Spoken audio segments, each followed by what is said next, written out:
Dahil wala pa akong bubuhating mga plancha ngayon, sinabihan ako ng boss namin na mag-wiring muna ako sa engine room dahil kailangan ng pailawin yung mga ilaw na nandoon. Kaya samahan niyo ako guys, let's go!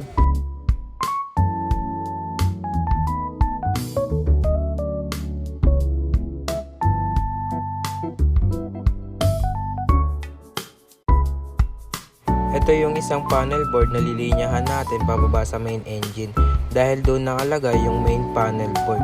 Di naman ako mahihirapan mag-wiring dyan dahil nasa gilid lang siya ng pintuan ng papuntang main engine. Simula sa taas, pababa, papalakarin natin yung wire hanggang doon sa main panel board. Simulan na natin wiringan itong ilaw dito sa may hagdan pababa ng main engine.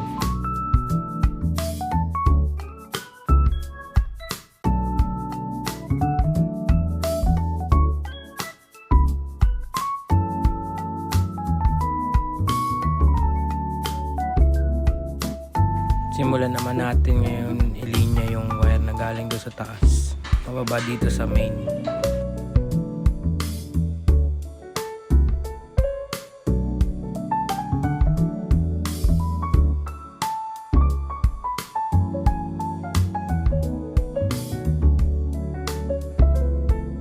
Ayun lang, nasugat pa nga. Aray mo, pero okay lang, tuloy lang sa pag-wiring ng matapos na to para umilaw na siya.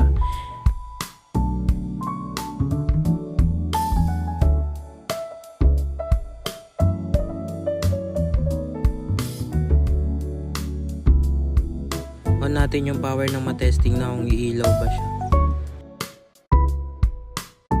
The moment of truth kung iilaw ba siya. Ayun, umiilaw. Buti naman. Di pa nga na kontento, pinatay hindi pa nga.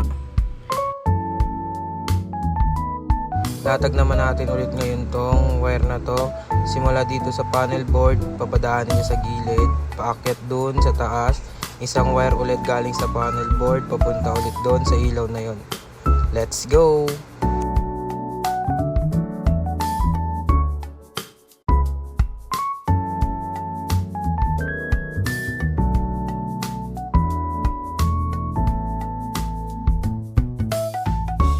At sa part na to, ikakabit na natin yung linya na itong alarm para masubukan na natin kung gagana ba siya.